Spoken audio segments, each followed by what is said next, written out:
I got so much motherfucking design on right now.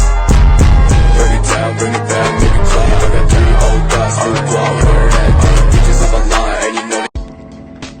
Pada kurikulum 2013, pengembangan kurikulum mata pelajaran bahasa Indonesia menggunakan pendekatan pembelajaran bahasa berbasis teks.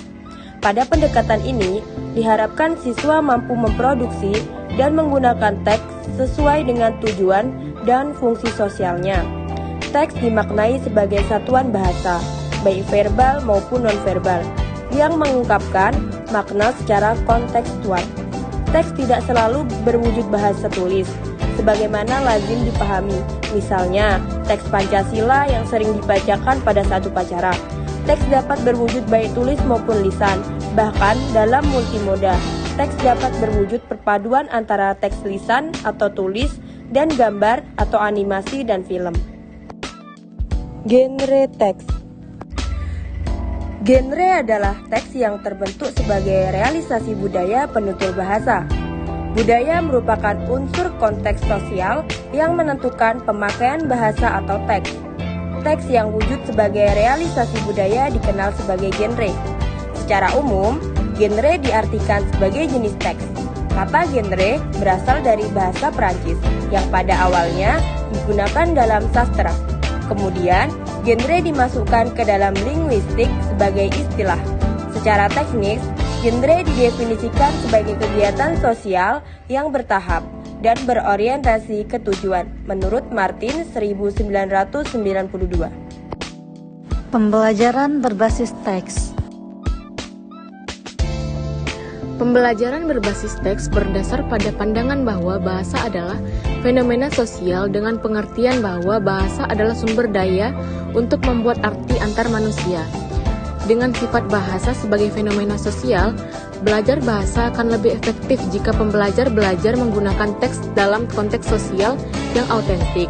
Menurut Fish, merinci kegiatan pembelajaran berbasis teks untuk siklus yang terjadi dari 5 tahap, yaitu yang pertama, membangun konteks.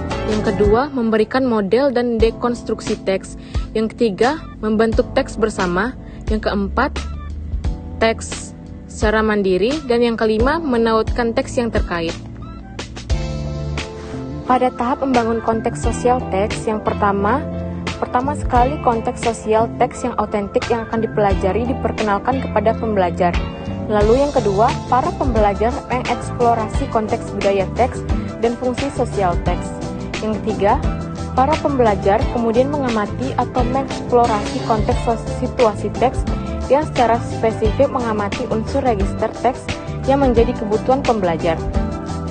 Kemudian, pada tahap memberikan model dan dekonstruksi teks, para pembelajar yang pertama, mengkaji pola atau struktur teks dan fitur linguistik teks yang merealisasikan jenis teks yang dipelajari. Dan yang kedua, membanding-bandingkan model teks yang menjadi fokus kajian dengan teks lain yang sejenis. Pada tahap merencanakan teks bersama, guru dan pembelajar yang terbabit dalam kegiatan bersama yang secara spesifik. 1. Para pembelajar mulai memberi masukan untuk pembentukan contoh-contoh teks yang dipelajari. Yang kedua, guru secara bertahap mengurangi perannya dalam pembentukan teks ketika para pembelajar semakin menguasai jenis teks yang akan dipelajari dengan cakupan fungsi sosial, struktur teks, dan realisasi dalam fitur linguistik. Pada tahap membuat teks secara mandiri, secara individu pembelajar bekerja sendiri dengan teks yang akan dibuatnya. Yang kedua, kinerja masing-masing siswa dalam menulis atau menghasilkan teks digunakan sebagai penilaian. Pada tahap menautkan teks yang terkait, para pembelajar mengkaji dan meneliti bagaimana materi yang telah mereka pelajari. Fungsi sosial, struktur teks, dan fitur linguistik dapat dihubungkan dengan yang pertama, teks lain dengan konteks yang sama atau masih terkait. Dan yang kedua, tahap-tahap pembelajaran yang telah dilalui yang akan dihadapi dalam siklus pembelajaran berikutnya. Pendekatan berbasis genre. Berbagai jenis teks berbasis genre. Yang pertama ada teks eksposisi. Teks eksposisi yaitu sebuah paragraf atau karangan yang di dalamnya mengandung sejumlah informasi yang isi dari paragraf tersebut ditulis dengan tujuan untuk menjabarkan atau memberikan pengertian dengan gaya penulisan yang singkat, padat, dan akurat.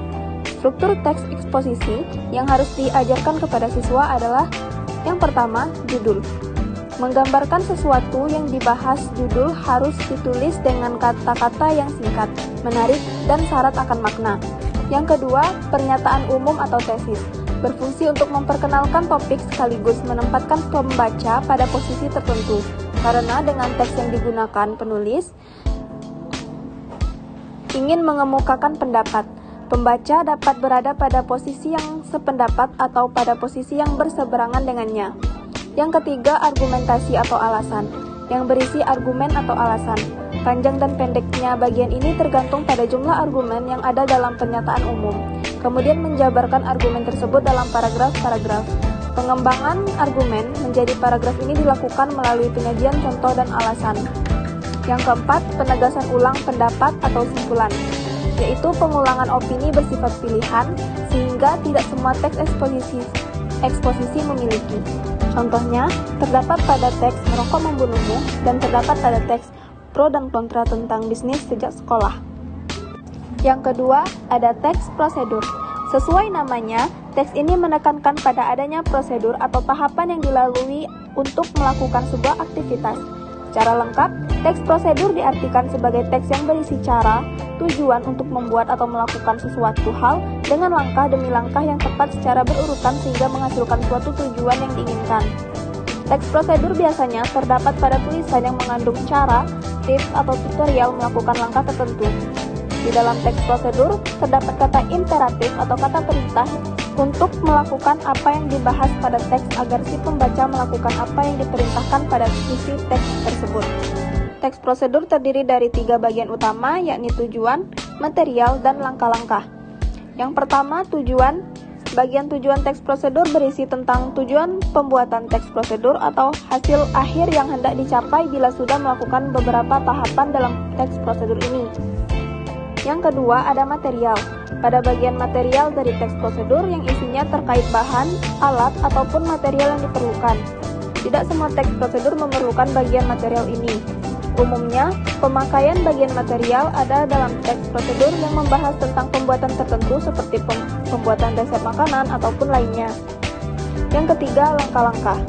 Bagian langkah-langkah isinya tentang langkah yang perlu dilalui agar memperoleh hasil yang sesuai terhadap tujuan dari teks prosedur. Hal yang harus diperhatikan adalah urutan yang tidak boleh dilakukan secara acak. Contohnya, teks prosedur mengenai cara membuat layang-layang, cara menuju Pulau Kemarau, dan tata tertib kelas kita. Teks eksplanasi. Teks eksplanasi adalah teks yang berisi tentang proses, mengapa dan bagaimana suatu peristiwa alam, ilmu pengetahuan, sosial, budaya, dan juga lainnya bisa terjadi. Sebuah peristiwa, baik peristiwa alam maupun sosial yang terjadi di sekitar kita, selalu memiliki hubungan sebab akibat serta juga bagaimana prosesnya. Kejadian atau peristiwa yang terjadi di sekitar kita, pantasnya tidak hanya kita amati serta dirasakan saja, tetapi sekaligus digunakan sebagai pembelajaran. Mengapa kejadian itu bisa terjadi, serta juga bagaimana bisa terjadi peristiwa atau kejadian seperti itu. Ciri-ciri dari teks eksplanasi yang pertama yaitu strukturnya itu terdiri dari pernyataan umum, urutan, sebab akibat, serta juga interpretasinya. Yang kedua, informasi yang dimuat itu dengan berdasarkan fakta.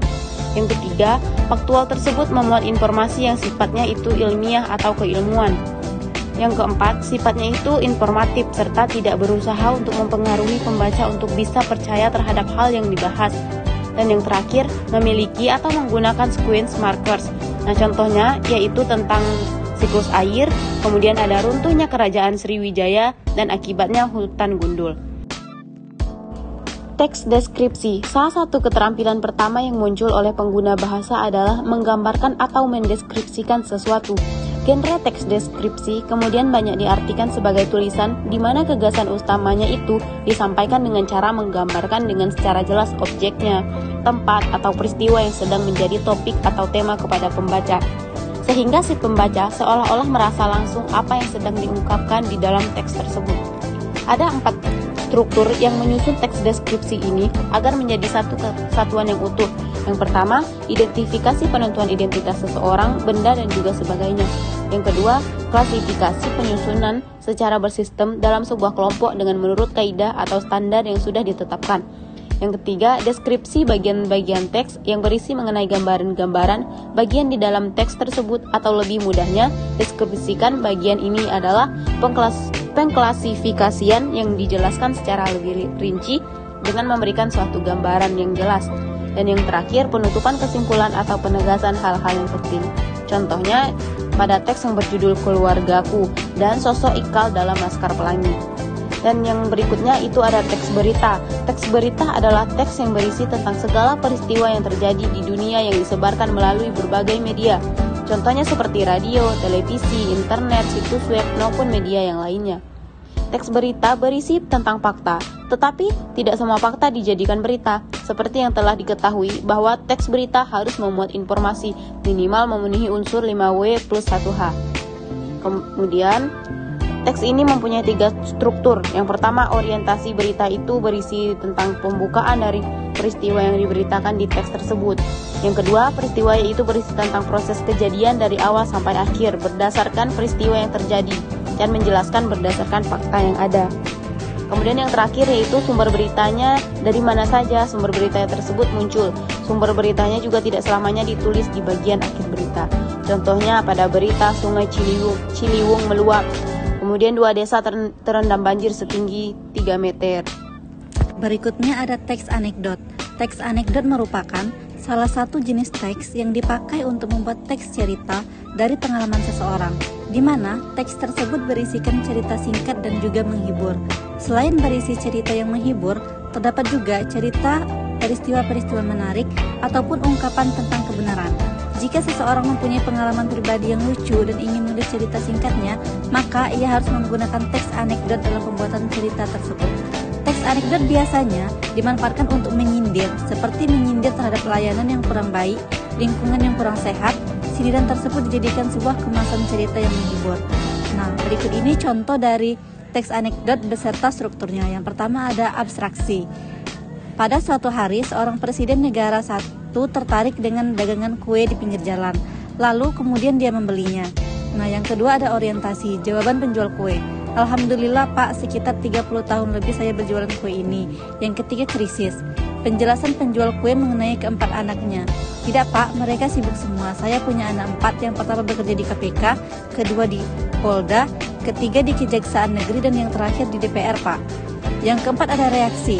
Sang presiden menggelengkan kepala tidak percaya. Mungkin dia berpikir kok bisa anak-anaknya sukses tapi ibunya sendiri jualan kue di pinggir jalan. Yang kelima koda. Sang presiden kemudian tercengang mendengar jawaban penjual kue tadi. Sambil sedikit menahan tawa, presiden membeli kue dan melanjutkan perjalanannya. Nah, yang berikutnya ada teks laporan hasil observasi. Teks laporan hasil observasi merupakan teks yang memberikan informasi secara umum tentang sesuatu berdasarkan fakta dari hasil pengamatan secara langsung. Teks laporan hasil observasi memiliki hubungan erat dengan penelitian dan pengetahuan. Maka hal ini termasuk dalam jenis teks formal yang mengharuskan bahasa yang baku atau sesuai kaidah bahasa Indonesia yang baik dan benar, serta mudah dipahami. Adapun struktur lainnya dari teks laporan ini adalah sebagai berikut. Yang pertama, definisi umum adalah pembukaan yang berisi pengertian tentang sesuatu yang dibahas di dalam teks. Yang kedua, definisi bagian adalah bagian yang berisi ide pokok dari setiap paragraf atau penjelasan rinci. Yang ketiga, definisi manfaat, bagian yang menjelaskan manfaat dari sesuatu yang dilaporkan. Yang terakhir, penutup adalah bagian rincian akhir dari teks. Contohnya adalah mengetahui kadar vitamin C pada makanan dan minuman. Yang kedua, percobaan membuat telur asin. Nah, yang terakhir ada teks narasi. Secara singkat, teks narasi adalah teks yang menceritakan sebuah peristiwa secara berurutan dan bisa berupa fiksi atau imajinasi atau non-fiksi. Menurut Wijono 2007, menjelaskan pengertian narasi sebagai uraian yang mengisahkan kejadian, tindakan, maupun keadaan secara berurutan dari awal sampai akhir, sehingga saling berhubungan antara satu dan yang lainnya. Bahasa yang digunakan biasanya bersifat naratif. Contohnya, seperti roman, kisah novel, biografi, atau cerpen. Nah, adapun struktur dari teks narasi adalah sebagai berikut. Yang pertama itu ada orientasi. Orientasi itu struktur teks narasi pertama, yaitu orientasi yang merupakan bagian awal, sehingga penulis akan memaparkan mengenai tokoh, penokohan, latar tempat, latar waktu, latar cerita, dan sebagainya sebagai pengenalan. Yang kedua ada komplikasi. Bagian selanjutnya adalah komplikasi, yakni bagian dari paragraf narasi yang akan menceritakan konflik yang semakin lama semakin rumit dan akan mencapai klimaks. Yang ketiga ada resolusi. Bagian selanjutnya adalah resolusi, di mana penulis akan memaparkan mengenai jalan keluar dari konflik. Nah, yang terakhir ada koda. Koda adalah struktur akhir atau bagian akhir dari teks narasi yang berisi akhir cerita atau penutup.